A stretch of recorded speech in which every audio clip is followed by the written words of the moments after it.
Fala galerinha, tudo bem? Aqui é o professor Pedro Turco. Sejam bem-vindos à nossa aula de História para a primeira série do ensino médio, para toda a rede estadual de Goiás. Lembrando que esse é o projeto Seduc em Ação, que terá programas diários com aulas para o ensino médio, né? Hoje a gente vai tratar de um tema importante, Roma Antiga, é um tema importante para o primeiro ano do ensino médio. Optamos, né, em ter mais de uma aula sobre essa temática. Por quê? Porque durante o processo de construção do Império Romano, nós tivemos inúmeras fases históricas desse processo. Então, para ficar melhor para vocês, alunos da primeira série do ensino médio, para ficar melhor o entendimento e a memorização desse conteúdo para vocês, eu resolvi dividir. Então, hoje a gente iremos ver as origens desse processo histórico, tá bom? Veja, a temática da nossa aula de hoje, a gente irá falar um pouco sobre as origens de Roma Antiga, aspectos políticos de Roma Antiga e a estrutura social de Roma Antiga, né? A gente vai ver um pouco dessa estrutura social e política desse processo, tá bom? A competência que a gente irá trabalhar hoje diz respeito a compreender a sociedade, seus processos de formação e mudanças e os múltiplos fatores que nela intervêm como produtos da ação humana, considerando a si mesmo como agente social e os processos sociais como orientadores da dinâmica dos diferentes grupos e indivíduos. Tá certo? Então veja, né? A gente vai falar um pouco da origem mitológica de Roma Antiga e depois a gente entra na origem histórica de Roma Antiga, né? Então separei alguns pontos aqui sobre a origem mitológica de Roma Antiga. Observem. As origens, lendas e narrativas que cercam, né, o surgimento de Roma, teria sido fundado por dois gêmeos, né, o Rômulo e o Remo, e eles teriam sido amamentados durante toda a sua infância, né, às margens do rio Tibre, por uma loba, né? E a partir do Rômulo e Remo, a partir dessa lenda, dessa narrativa, teria surgido aí a cidade de Roma. Outras duas obras, né, importantes para o processo de origem da cidade de Roma Antiga. Uma primeira é um poema épico de Eneida, né, escrito por Virgílio, e o outro, né, é um romance do historiador Tito Livio, que traz um pouco desta fundação desta cidade. Tá bom? Veja, como eu falei, existe essa origem mitológica do surgimento de Roma Antiga, que tem a ver com esses poemas, né, a Eneida, de Virgílio, e tem a ver também com a história dos gêmeos Rômulo e Remo. Tá certo?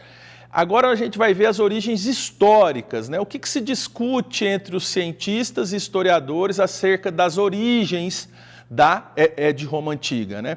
Então, o primeiro ponto que eu coloquei, né, Roma ali era uma região de encruzilhadas, né? Era uma região onde se passavam inúmeras caravanas comerciais e a Península Itálica, né, era habitada principalmente por três grandes povos que ali se constituíram. Primeiro os gregos, o segundo os etruscos e o terceiro os italiotas, né?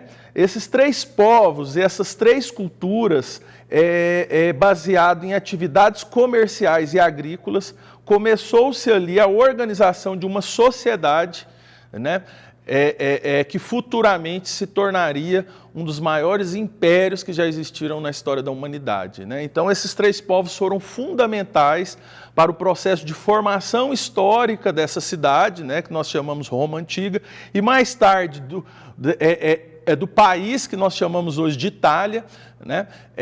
Tem a tese de que Roma era uma cidade de encruzilhadas, né? Ali se passavam inúmeras caravanas comerciais e a partir dessas caravanas, né, esses povos foram se fixando naquela região e a partir desses processos de fixação foram surgindo as primeiras grupos e sociedades ali naquele mapa, né? Eu separei um mapa de Roma Antiga para vocês e da Itália para vocês perceberem essa cidade de encruzilhadas, né?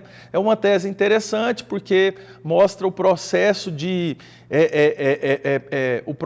crescimento de Roma a partir de uma atividade econômica fundamental que é o comércio, tá bom? Observem um mapa aí, ó, para vocês alunos de primeiro ano visualizar um pouco aquilo que eu estou falando. Então esse é um mapa da Itália, né? É uma península, né, no formato de uma bota. A gente costuma associar o mapa da Itália com uma bota. E Roma se encontra bem no meio desse processo, né? Observem aí esse quadrado vermelho. Então Roma se encontra no meio desse processo. E essa tese de que Roma nasceu de processos de encruzilhada, a partir de rotas comerciais,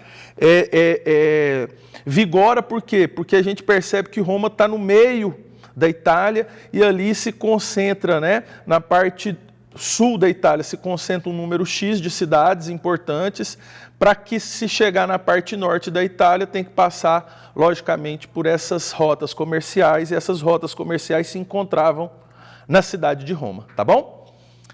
Veja, falamos um pouco das origens, agora vamos falar um pouco dos períodos, né, de formação do processo de construção de Roma Antiga. Em síntese, são 3 períodos, né, 3 grandes períodos. O primeiro, observem, o primeiro seria a monarquia, né, que vai de 758 a.C. a 509 a.C.